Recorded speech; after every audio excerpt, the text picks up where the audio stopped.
प्रश्न संख्या 43। दिया गया आलेख विगत वर्षों के दौरान एक फैक्ट्री द्वारा उत्पादित साबुन और टूथपेस्ट की संख्या का है। बताइए इस वर्ष 1996 में उत्पादित साबुन की संख्या का वर्ष 2001 में उत्पादित टूथपेस्ट की संख्या का क्या अनुपात है। हमें अनुपात में बताना है कि 1996 में साबुन का उत्पादन कितना हुआ और 2001 में टूथपेस्ट की उत्पादन कितना हुआ, इसका अनुपात बताना है। तो इस ग्राफ को देखिए, एक 0 से 1000, फिर 1000 से 2000, 2000 से 3000, 3000 से 4000, 4000 से 5000, 5 से 6 और 6 से 7। यानी ये उत्पादन को दर्शा रहा है कि उत्पादन कितना संख्या में हुआ है। इधर 1996, 1997, 1998, 1999, 2000 और 2001 ईस्वी है। 1996 में कितना टूथपेस्ट का उत्पादन हुआ है और कितना साबुन का उत्पादन हुआ है। तो 1996 में टूथपेस्ट के उत्पादन 4000 और 5000 के बीच में कितना हो जाएगा, यहाँ तक तो हो जाएगा 45, ये हो गया 4500। और कुल उत्पादन कितना 7000। टोटल ग्राफ कितना दर्शा रहा है 7000। तो इस 7000 में 4500 को घटा लेंगे। 7000 में से 4500 घटा लेंगे तो यहाँ से यहाँ क्या है साबुन, व्हाइट भाग क्या है साबुन है, तो व्हाइट भाग साबुन का निकल जाएगा। तो यहाँ से हमें साबुन पता चल जाएगा कि साबुन का उत्पादन 1996 में कितना हुआ है। अब 2001 में आइए, 2001 में कह रहा है कि टूथपेस्ट का उत्पादन। तो 2001 में टूथपेस्ट का जो उत्पादन हुआ है कितना हुआ है, ये 4000 और 4000 से ये नीचे है ग्राफ और यहाँ 3000 है, तो 3000 इसके सामने आता है। तो 3000 और 4000 के बीच में यानी लगभग कितना हो जाएगा 5000। 3000 और 4000 के बीच में 3500, यदि इसके सामने है तो कितना हो जाएगा 3500। तो 3500 उत्पादन होता है किसका, टूथपेस्ट का। 3500 उत्पादन किसका होता है, टूथपेस्ट का। अब 1996 का निकालते हैं कि यहाँ से यहाँ तक यानी 4500 हो गया टूथपेस्ट और टोटल कितना है 7000। टोटल इसके सामने कितना 7000। तो 7000 में से क्या करेंगे 4500 टूथपेस्ट को घटा देंगे तो साबुन की संख्या पता चल जाएगा कि साबुन का उत्पादन कितना हुआ है। इसको घटाए तो कितना हो गया 2500, साबुन का उत्पादन 2500।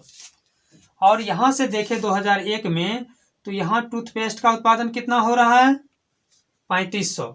तो हमें ज्ञात करना है अनुपात। क्या ज्ञात करना है, अनुपात। तो पहले किसका कह रहा है 1996 में उत्पादित साबुन की संख्या। तो 1996 पहले कहा गया है, तो 1996 में साबुन का उत्पादन कितना हुआ है 2500।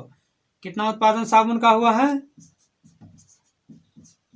2500। तो 2500 बटे ये टूथपेस्ट है, किसका है टूथपेस्ट 3500।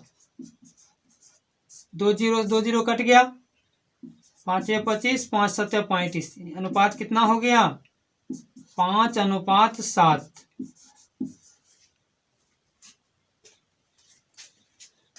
अब नेक्स्ट सवाल बताते हैं। यदि कोई भी सवाल ऐसा हो जो आपको समझ में ना आए तो कमेंट बॉक्स में लिखिए, सवाल नंबर लिखिए, इस सवाल में दिक्कत है, पुनः उसको समझाएंगे।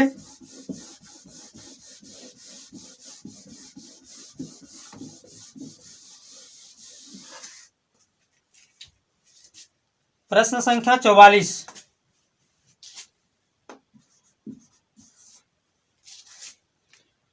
एक आयताकार प्लॉट की लंबाई उसकी चौड़ाई से 25 मीटर अधिक है। प्रति मीटर दिया है, प्रति मीटर 19 रुपया 50 पैसा की दर से प्लॉट में बार लगाने की लागत 4095 रुपया है। तो प्लॉट की लंबाई क्या है? बार लगाने की लागत, समझिए बार होता है जो चारों तरफ से जो घेरते हैं ना प्लॉट को, तो वही होता है बार लगाने का। तो एक आयताकार प्लॉट की लंबाई उसकी चौड़ाई से 25 मीटर अधिक है। लंबाई चौड़ाई से 25 मीटर अधिक है, तो चौड़ाई को मान लेते हैं x। तो लंबाई कितना? x plus 25। लंबाई कितना हो जाएगा? x प्लस 25, क्योंकि लंबाई जो है वह चौड़ाई से 25 मीटर अधिक है, तो जिससे अधिक है उसमें जोड़ दिए।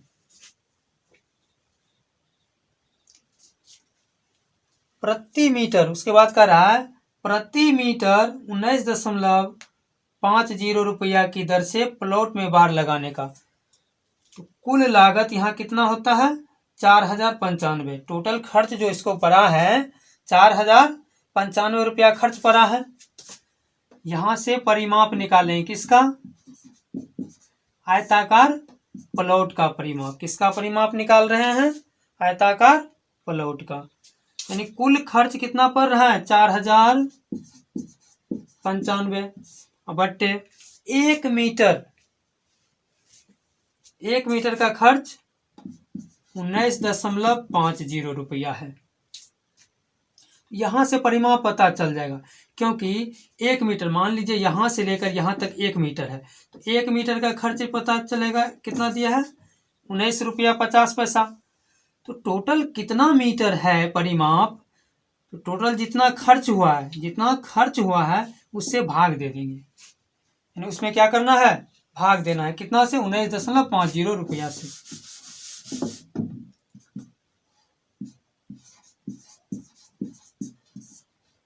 उन्नीस 19.50, इसका दशमलव हटा देते हैं तो 1 2 अंक है तो 2 जीरो, 1 जीरो से ये कट गया।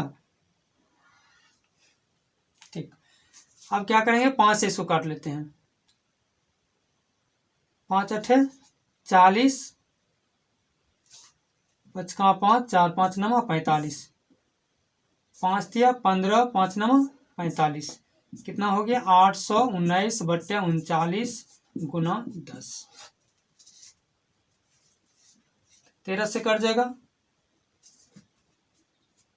13 तिया 39, 13 तिया 39, 13 छके 78, बच गया कितना? 3 3 को 9 39, 13 तिया 39, 63 बटे 3 गुना 10, 3 दूना 6, 3 का 3 यानी 21। 21 को 10 से गुना करेंगे कितना होगा? 210 मीटर। ये परिमाप कितना निकला? 210 मीटर। अब ज्ञात करना है लंबाई कितना है। तो लंबाई ज्ञात करने के लिए क्या करना है? हमें तो पहले परिमाप तो पता चल गया, एक परिमाप का सूत्र लिखते हैं, उसी से पता चलेगा लंबाई और चौड़ाई। तो आयत का परिमाप क्या होता है? 2 इंटू एल प्लस बी, यानी लंबाई प्लस चौड़ाई। 2 इंटू एल प्लस बी।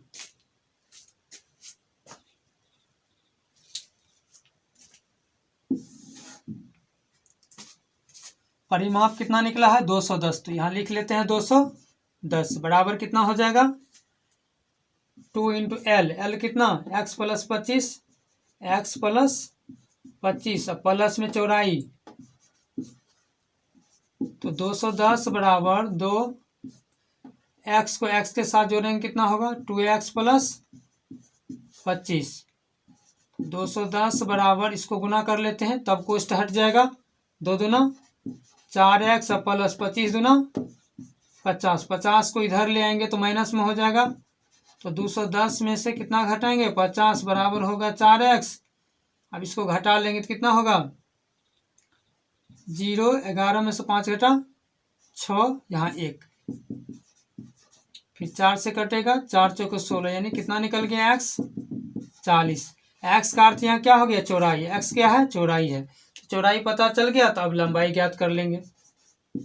और लंबाई पूछा भी गया है, x प्लस कितना 25, x निकल गया 40 मीटर, और प्लस कितना 25, 40 25 जोड़ेंगे कितना होगा, 65 मीटर उत्तर होगा।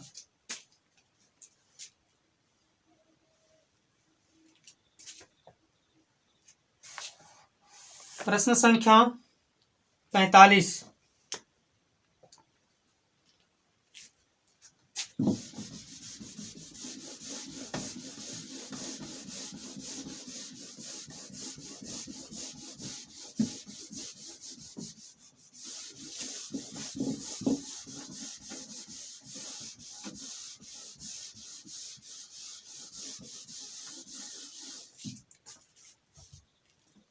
दो संख्याएं 3:4 के अनुपात में है। दो संख्याएं 3:4 के अनुपात में है तथा उनका लॉस 180 है, तो बड़ी संख्या है। संख्या का अनुपात दिया है, पहली संख्या और दूसरी संख्या। तो पहली संख्या 3 और अनुपात में कितना दिया है, 4, 3:4। इसमें x लगा लेते हैं और इसमें भी x लगा लेते हैं, और दोनों का जब एलसीएम निकालेंगे तो कितना होगा, 4 तिया 12x। एलसीएम कितना हो जाएगा, 4 तिया 12x, और एलसीएम दिया कितना है, 180। 12 से काट लेते हैं, 12 का 12, 12 पंचे 60, यानी x कितना निकल गया, 15। पूछा गया है बड़ी संख्या, तो बड़ी संख्या कितना, 4x। 4x बराबर कितना हो जाएगा, 4 गुना 15, 15 चौके 60। संख्या कितना निकल जाएगा, बड़ी संख्या 60। और छोटी संख्या पूछे तो 15 तिया 45, 15 तिया 45। प्रश्न संख्या 46।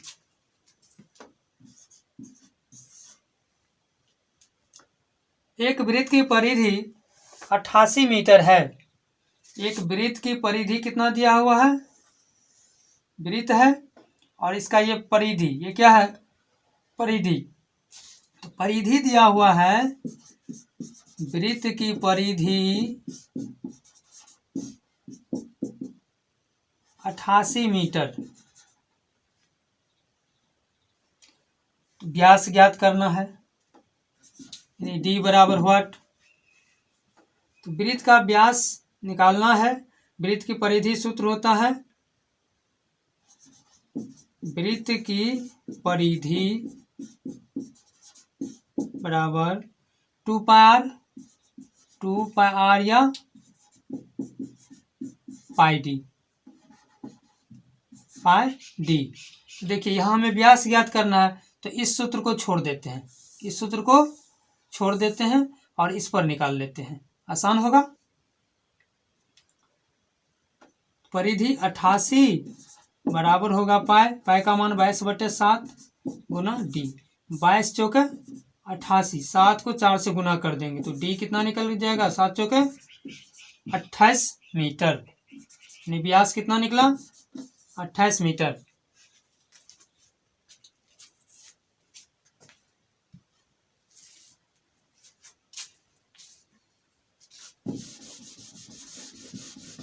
प्रश्न संख्या 47।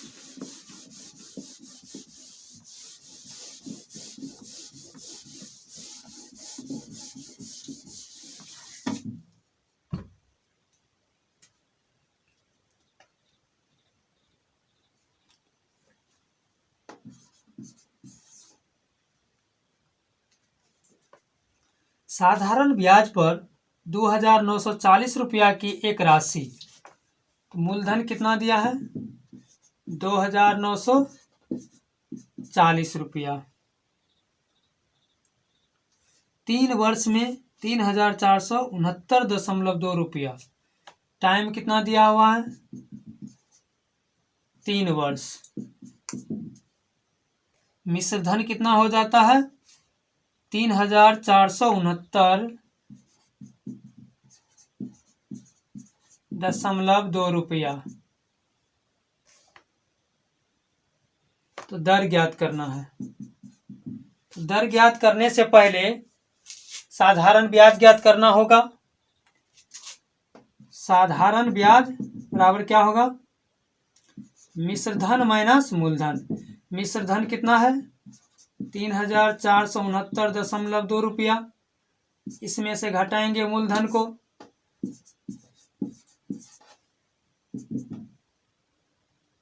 यहाँ दशमलव देकर 0 लिख सकते हैं। 2 में से 0 घटा 2, 9 में से 0 घटा 9, 6 में से 4 घटा 2, और इस 4 में से 9 नहीं घटेगा, ये 5 लेगा 14, 14 में से 9 घटा 5, एक अंक के बाद दशमलव। ये निकल साधारण ब्याज। क्या निकला? साधारण ब्याज। अब यहां से हम ज्ञात करेंगे दर। यहां से ज्ञात करना है दर। तो दर बराबर क्या होता है? ब्याज गुना 100। ब्याज गुना 100 बट्टे मूलधन गुना समय। ब्याज कितना? 529.2। 529.2 गुना 100 बट्टे में क्या होगा? मूलधन गुना टाइम। तो मूलधन कितना दिया हुआ? 2940 गुना 2940 गुना टाइम 3 है। इसका दशमलव हटा देते हैं। इस 0 से ये 0 कट गया।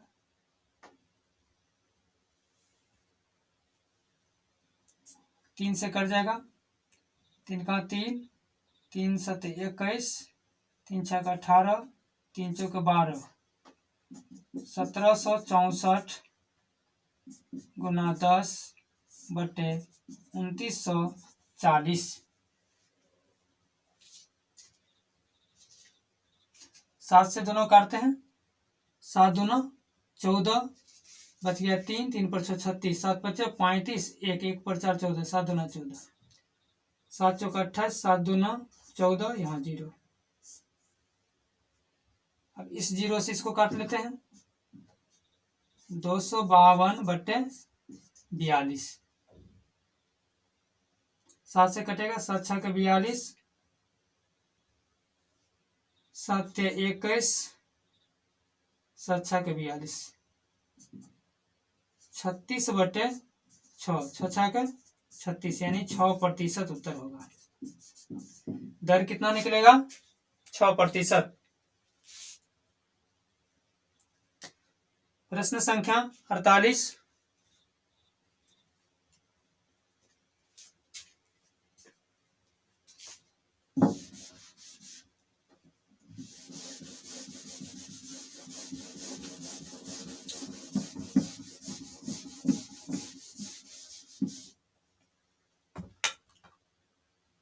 एक मेज को 517 रुपया में बेचने से 10% का लाभ होता है, तो मेज का क्रय मूल्य क्या है? एक मेज को 517 रुपया में बेचने पर विक्रय मूल्य कितना दिया हुआ है? एसपी दिया है 517 रुपया।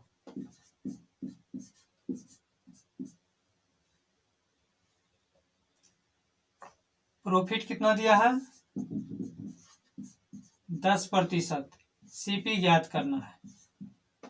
तो सीपी बराबर क्या होता है? एसपी गुना 100 बटे 100 प्लस p%।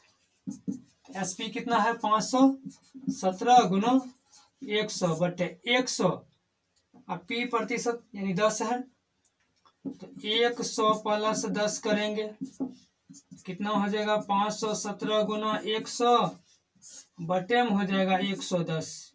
0 से 0 कट गया। 11 से कट जाएगा।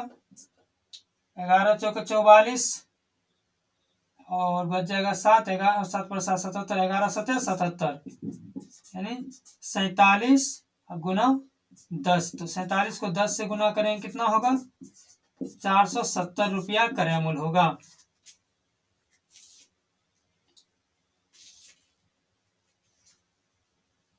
और सेट 2 का जो सवाल अब बचा हुआ है नेक्स्ट वीडियो में देंगे।